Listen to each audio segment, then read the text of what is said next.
म सोचिरहेछु कि मान्छेले आफ्नो अस्तित्व कसरी गुमाइहाल्छ।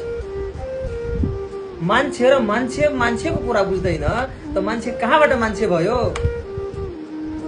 आफूलाई यदि पहिचान गर्न सक्दैन मान्छेले त अरूलाई के त्यो पहिचान गर्छ। आफ्नो अस्तित्व छैन तिम्रो त तिमी अरूलाई के भन्छौ कि तिमी को छौ। मान्छे छौ त मान्छेको गुण हुनुपर्छ। जानवर हुन्छ पनि जानवरको गुण हुन्छ त्यसमा। मान्छे छौ त मान्छेको गुण राख्नु पर्दैन। आफू नै बुझ्ने कि म श्रेष्ठ छु, म भन्दा श्रेष्ठ यो दुनिया संसारमा कोही छैन। पागल छौ तिमी, पागल सोच छ तिम्रो। यदि तिमीलाई सोच परिवर्तन गर्नु छ त सबभन्दा पहिला तिमीलाई आफूलाई सिस्टममा ल्याउनु पर्छ, आफूलाई परिवर्तन गर्नुपर्छ।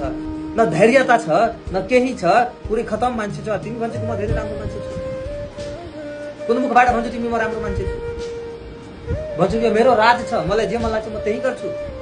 त्यस्तो कहिले पनि नसोच। यो दुनिया संसारमा कोही कसैको केही हुँदैन। त्यही भएर आफ्नो अस्तित्व बचाउनु छ त आफूले एउटा सक्षम र विश्वासिलो मान्छे हुनु। तर सक्षम छैनौ, विश्वासिलो छैनौ, जनचेतना छैन तिमीमा, र तिमी कहाँबाट राम्रो मान्छे बन्न सक्छौ। राम्रो बन्नको लागि धेरै त्याग्नु पर्छ, क्रोध त्याग्नु पर्छ, आफूलाई आफूबाट त्याग्नु पर्छ, राम्रो पक्षलाई राइट गर्नुपर्छ र करेक्ट पक्षलाई यो गर्नुपर्छ, कट गर्नुपर्छ नि त। अब भन्छु कि म नै श्रेष्ठै छु, म जस्तो यो दुनिया संसारमा कोही छैन, म ब्युटिफुल छु, तब त दिक्कत छ। त्यो भनेर के हुँदैन, मान्छेले सबैलाई थाहा हुन्छ कि कसको कस्तो आचरण छ।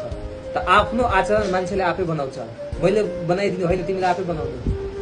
मान्छेले मात्र एउटा सजेसन दिन्छ, तिमी एउटा सुध्रिने टाइम छ, तिमी सुध्रिहाल।